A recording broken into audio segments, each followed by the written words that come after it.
তোমার এই মানসিকতা দেখে আমি অনেক প্রসন্ন হয়েছি। আমি তোমাকে একটা আশীর্বাদ দিচ্ছি। যাও, তোমার ঘরে তুমি যতটা নারকেল চাইবে ততটাই নারকেল এসে যাবে। কিন্তু যেদিন তোমার লোভ বেড়ে যাবে সেই দিন আমার এই আশীর্বাদ শেষ হয়ে যাবে।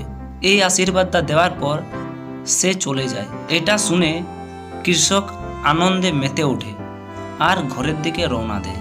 সে জলদি ঘর পৌঁছে যায়। ছেলেটা যখন খালি হাতে তার বাবাকে আসতে দেখে তখন সে বলে, বাবা, তুমি চিন্তা করো না, আমার পেট ভরে আছে। এটা শুনে কৃষক বলে, আমি খালি হাতে আসিনি, আমি তোর জন্য খাবার নিয়ে এসেছি। আর শুধু আজের জন্যই না, এবার থেকে আমরা প্রতিদিন পেট ভরে খাবার খাবো, আর আমাদের চিন্তা করতে হবে না। এটা শুনে কৃষকের ছেলে বলে, বাবা, তোমার কাছে তো কিছুই নেই, তাহলে তুমি এমন বলছো কেন?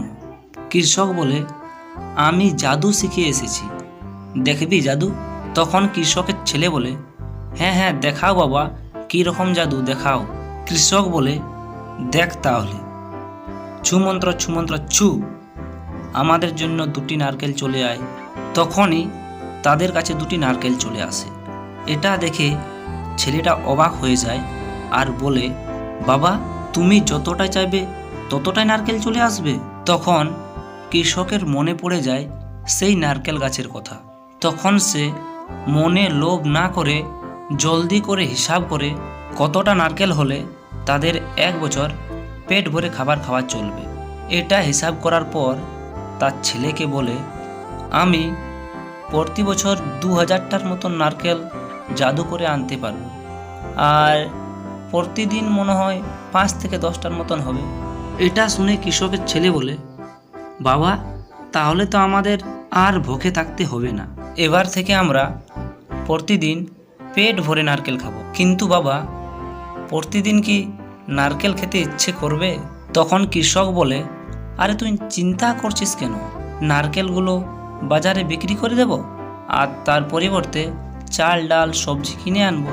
তখন ছেলেটা বলে, বাবা, তুমি কত ভালো, আর তোমার অনেক বুদ্ধিও আছে, কিন্তু বাবা, আজ আমি নারকেল খাবো না, আজ অনেক খিদে পেয়েছে, আজ ডাল ভাত সবজি খেতে মন করছে। তখন কৃষক বলে, ঠিক আছে, তাহলে নারকেলগুলোকে বাজারে বিক্রি করে তার পরিবর্তে চাল ডাল সবজি নিয়ে আসছি। তখন ছেলেটা বলে, হ্যাঁ হ্যাঁ, আর বাবা, আমি এখন খেলতে যাচ্ছি তাহলে। আর এইভাবেই কৃষক লোভ না করে প্রতিদিন 5-10টা নারকেল জাদু করে আনতো আর সেগুলো বাজারে বিক্রি করত, আর তার পরিবর্তে চাল ডাল সবজি বাজার থেকে কিনে আনতো। আর এইভাবেই তাদের সুখেই দিন কাটতে লাগলো।